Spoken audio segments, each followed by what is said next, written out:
Merhaba. Sesim çıkmadı az önce. Biraz yoruldum da. Her neyse. Evet, yerleştirme göre konuşabiliriz. Biraz da kendimi ortaya alayım. 2020. 2020 beklentilerim açısından çok dolu olan bir yıldı ama yaşananlar açısından o kadar dolu olan bir yıl olmadı. Ve 2020'nin açıkçası bir yarısı bile değil, %70'i boşa geçti. Boş geçti. Hiçbir şey yapamadık. Ki dünyaca böyle, sadece ben değil bu. Bu arada kollarım çekeyim, buradan sallanıyor. Ama ellerimi koyabilirim sanırım. Çok oynuyor bu aralar. Masa yemek yerken de fark etmiştim. Neyse, koymuyorum ellerimi o zaman. Direkt konuşuyorum. 2020'nin öncesinde 2019'un Ekim ayında veya Kasım ayında en yakın arkadaşımla 2020 için bir plan yapmıştık. Bu Avrupa'da bir iki ülke gezmekti ve Euro şu an ne kadar yüksek olsa da o zamanlar da yüksekti ama yine şimdiye göre iyiydi. Bunu demekten nefret etsem de böyle bir şey gerçek. O zaman az çok para biriktirmiştim ve gidebilecektik. Bir kısmını da arkadaşım halledecekti zaten. 2020 geldi. Ben hala para biriktiriyorum böyle bir iki ay falan. Sonra Şubat'ın sonundaydı galiba ya da Mart'ın başı gibi böyle korona diye bir şey patladı dünyada. İlk önce Türkiye'ye gelmedi. Çin'den Avrupa'ya geçti çabucak. Ve en son gelen ülkelerden biri de biz olduk. Arkadaşım Avrupa'daydı bu sırada. Ve orada sıkışıp kaldı. Türkiye'ye dönemedi. Bir süre orada kalmak zorunda kaldı. Ve normalde yapacağımız şey şuydu.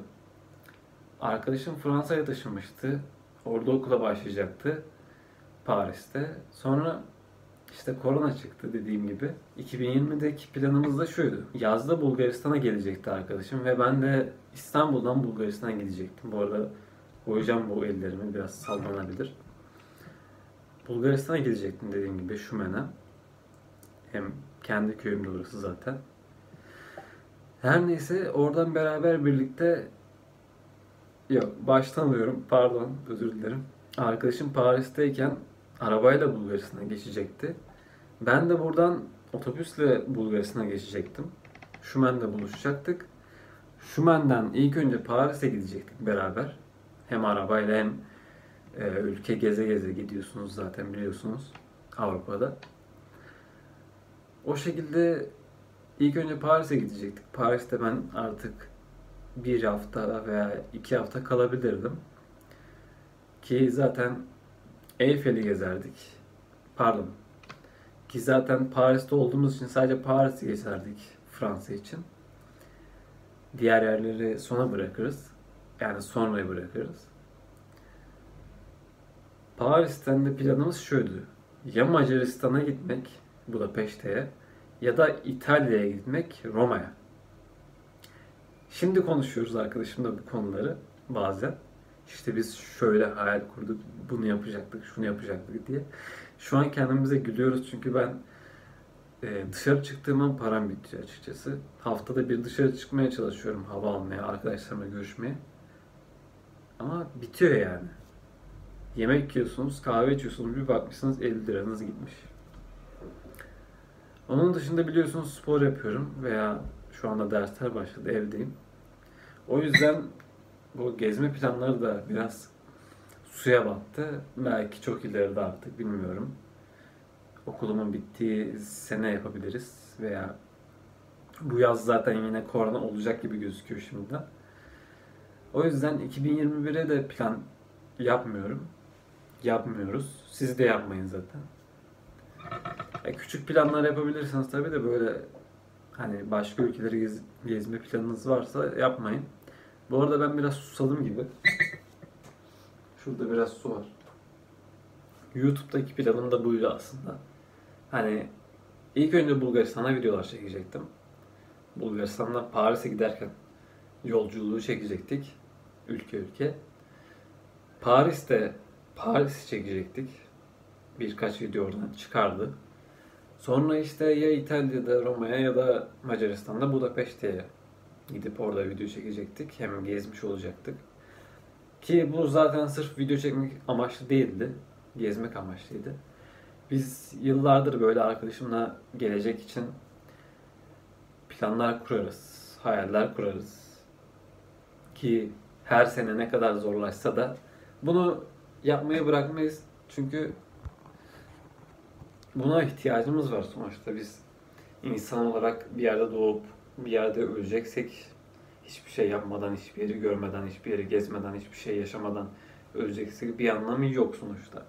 O yüzden çoğu zaman bunları konuştuğumuz olur. Ve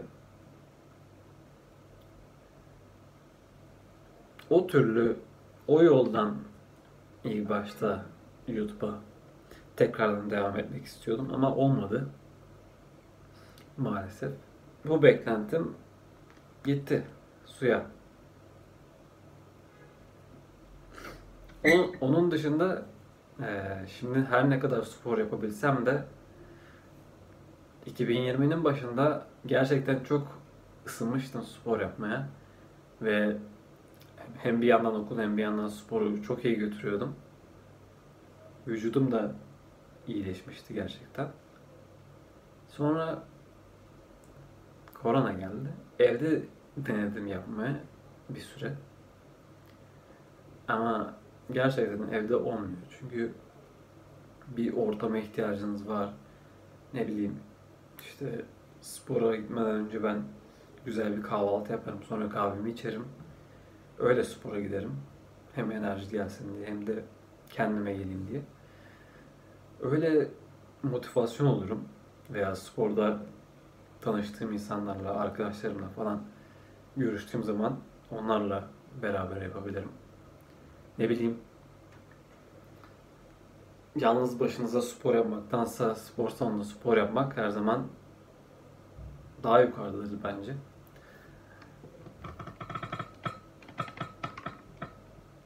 Evet. Onun dışında şu an düşünüyorum. Beklentilerim ve olanlar diye.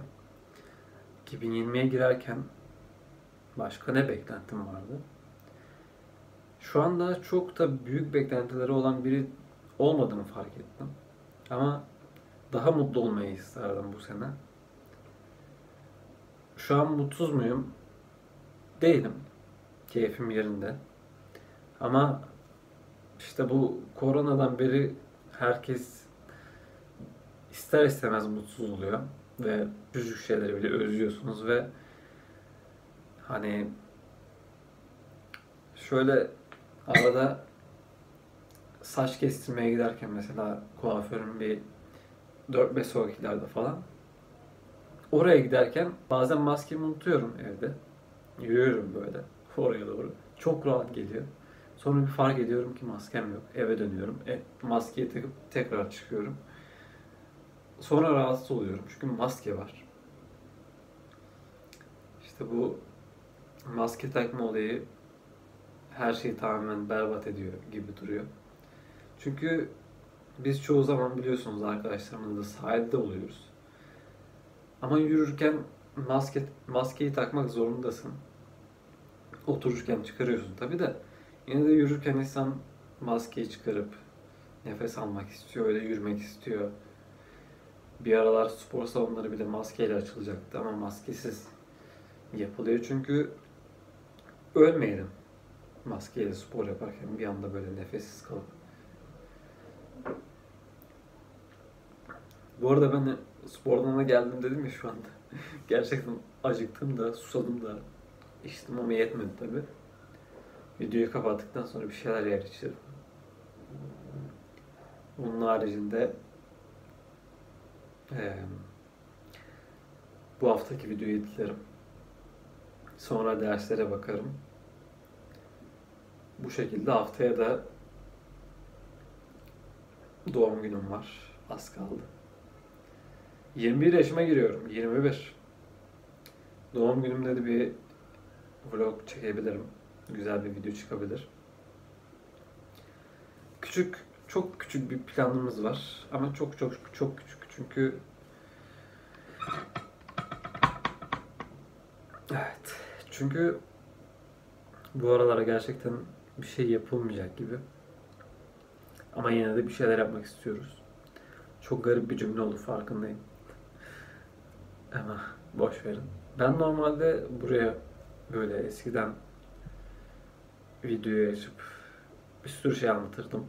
Ve uzun uzun anlatırdım, böyle 30 dakika 40 dakika. Ama bazen o videoları izliyorum. Mesela şöyle, şurada bir sürü konu var diyelim. Buradaki konuyla buradaki konudan bir anda şuradaki konuya atlıyorum. Sonra şuradaki konudan şuraya atlıyorum. Şuradan şuraya atlıyorum falan. Böyle bir garip şeyler konuşuyorum. O yüzden bugün tek konu hakkında konuştum. Beklentilerim ve gerçekte olanlar bunlar. Ki sadece bunlarla sınırlı da değil ama sonuçta her şeyi anlatamam. Normalde konuşsam bir sürü konu var ama özele kaçtığı için yapamıyorum. Yapamam. Ki yapmamalıyım da zaten. Çünkü sonuçta özel, biliyorsunuz. En fazla kimi anlatırsınız? En yakınlarınızı anlatırsınız. Bu masanın sesi çok sinir etmeye başladı. Neyse. O zaman siz kendinize iyi bakın. Bu arada ben yorgunluktan şu anda böyle çok şeyim. Halsiz gibi gözüküyorum. Kusura bakmayın, tekrardan dediğim gibi. Kendinize iyi bakın. Çünkü en önemli şey sizsiniz.